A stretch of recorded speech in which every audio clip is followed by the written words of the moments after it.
Hello and welcome to our webinar for Brunel University London's PGCE. We're going to talk to you today about the primary and secondary courses as they share a lot of similarities.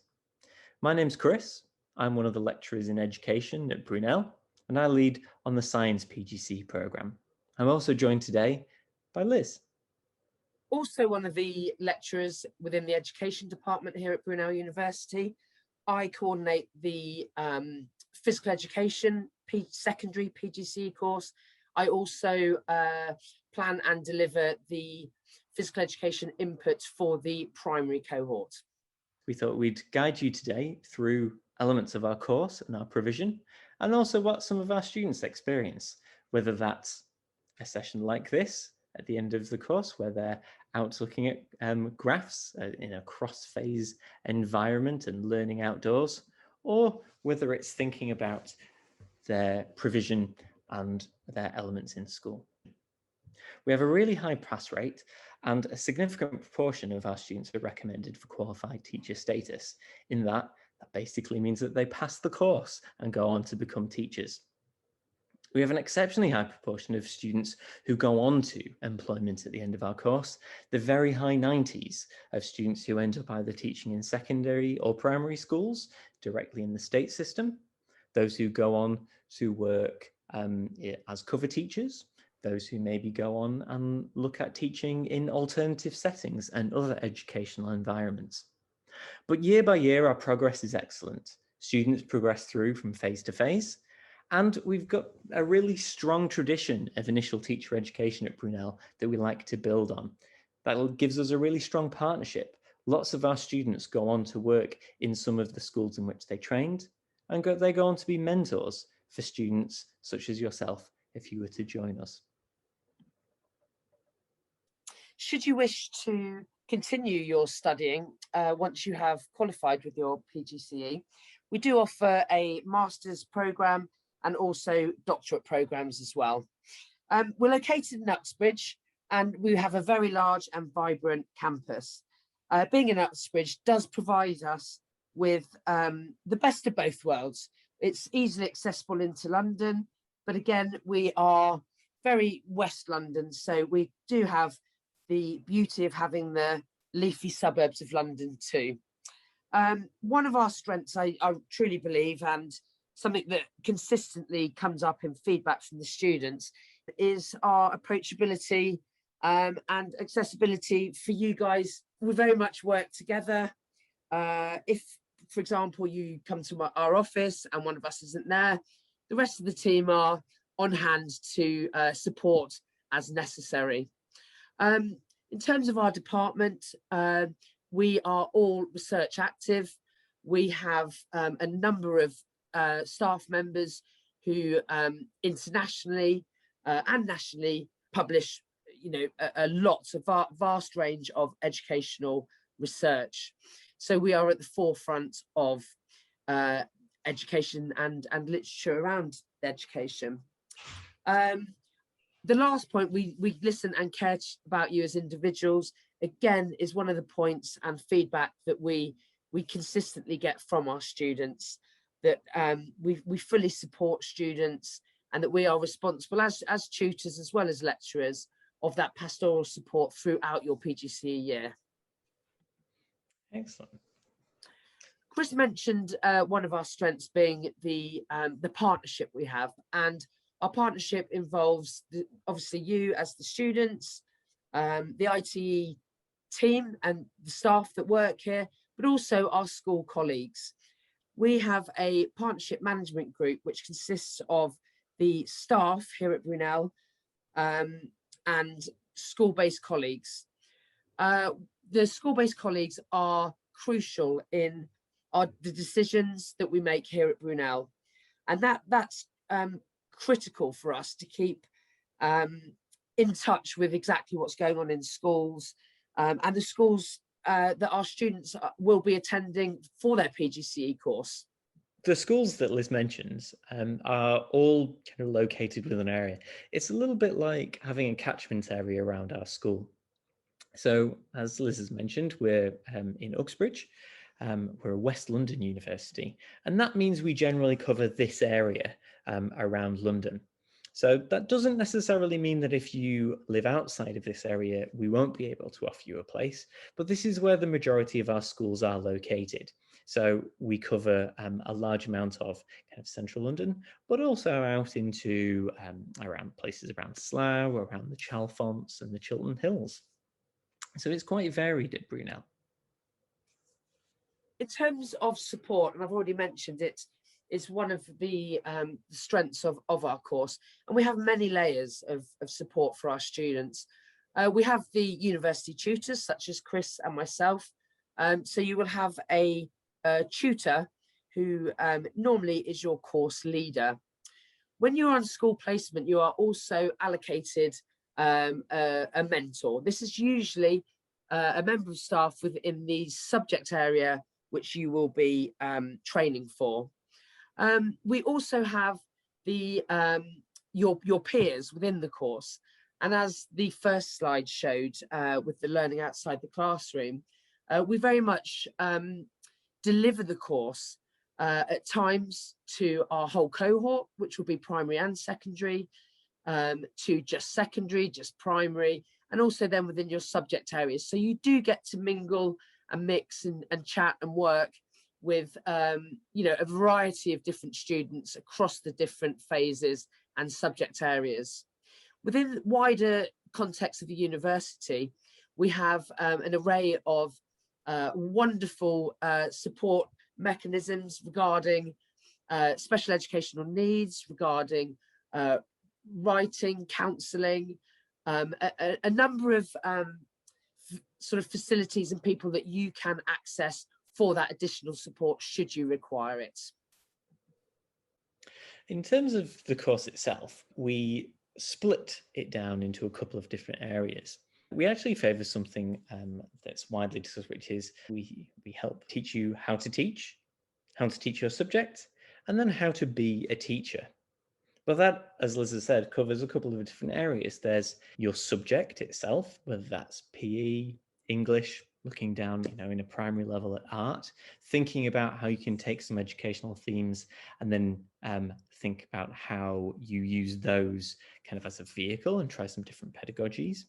But also general areas of education, things like behaviour for learning, assessment, SEND students and students with special needs, catering for students who have English as an additional language or a secondary language.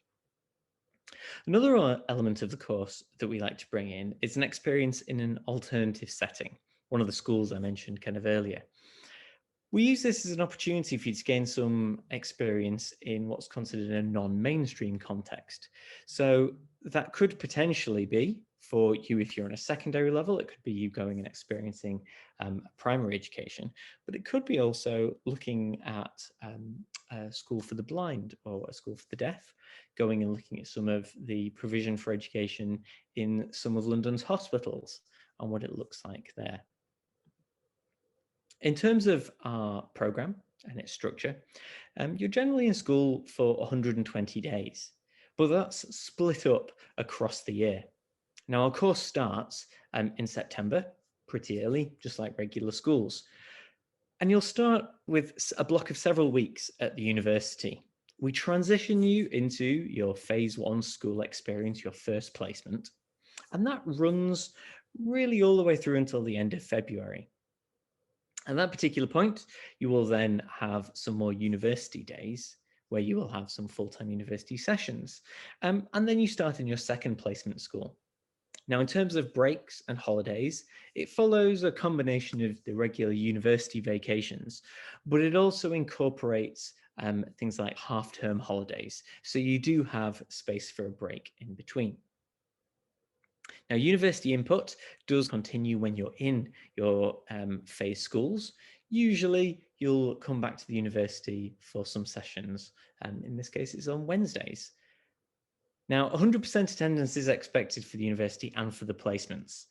So that does mean that if you are successful at Brunel, that we ask that you look very carefully at the dates that are published for our program, and think about that really from the offset of our course, and try to avoid booking any holidays until some of the dates are confirmed.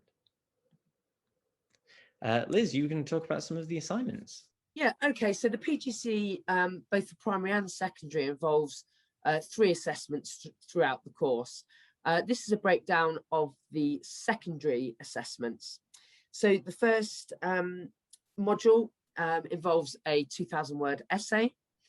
The second one is a literature review, and the third one involves looking at your own planning, your own practice on placement, and is delivered as a presentation to some of your peers and also your tutor at university.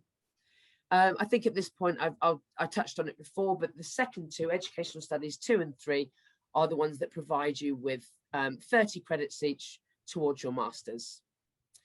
The primary assessment is very similar, and whereby the first assignment is a 2,000-word essay, followed by a poster presentation, which sets you up nicely should you wish to go on to do a master's program there. And the third assignment is a presentation based on something that you have been researching within your school setting while you're on placement. Excellent. So in terms of then, I suppose, the nitty-gritty of actually kind of coming to the course and enrolling, there are bursaries available. Now, those also mean that if you're successful in an interview and you require a subject knowledge enhancement course, you can get a bursary for that. But different subjects do provide an amount of funding. So do please check the Get Into Teaching website to see if your particular background or your course will mean that you're eligible for a bursary.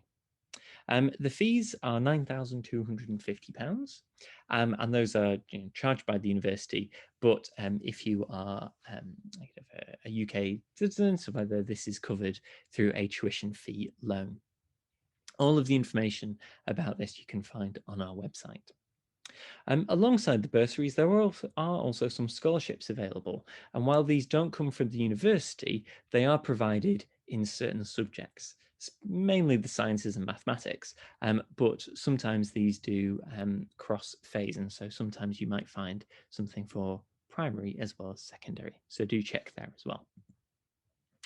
In terms of our entry requirements, just like most teaching courses, it's a 2-2 or above from an undergraduate degree or a postgraduate degree in a field in which you're intending to teach. That's slightly different for PE, in which case we ask for a 2-1. In addition to this, you'll also need a grade 4 or above in maths and English. In old money, that's an A star to C, or a relative equivalent for if you studied outside of the UK.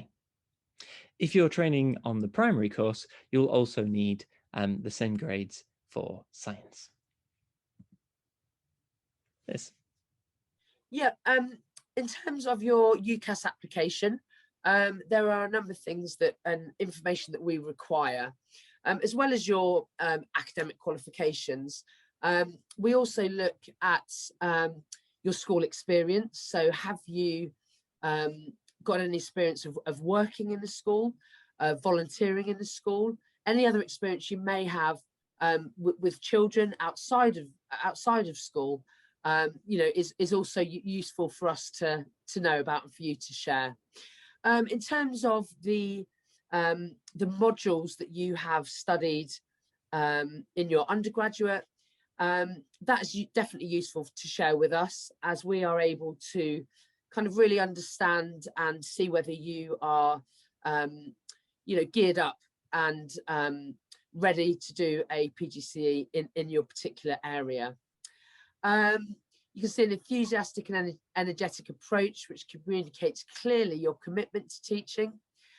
So I think that would be something that comes through in your personal statement, along with should you be asked to interview as well.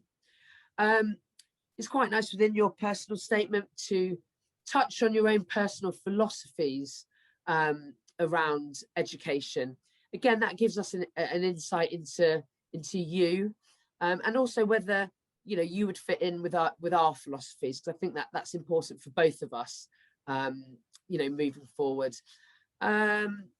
Also, just a general awareness around education, current initiatives, current topics that are in the media, government policy, statutory requirements, just a general understanding really of education. And obviously we do understand this is that you applying for a PGCE. We don't expect you to know everything, but we do.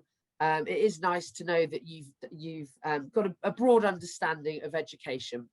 If you do apply to Brunel, as I mentioned way back, the start date for the course is the 6th of September. Now, we do offer some interviews, even running through the summer. Registration for our PGCE courses starts on the 24th of August. So that means that if you are made an offer, that's the date from which you can confirm that you're definitely going to attend.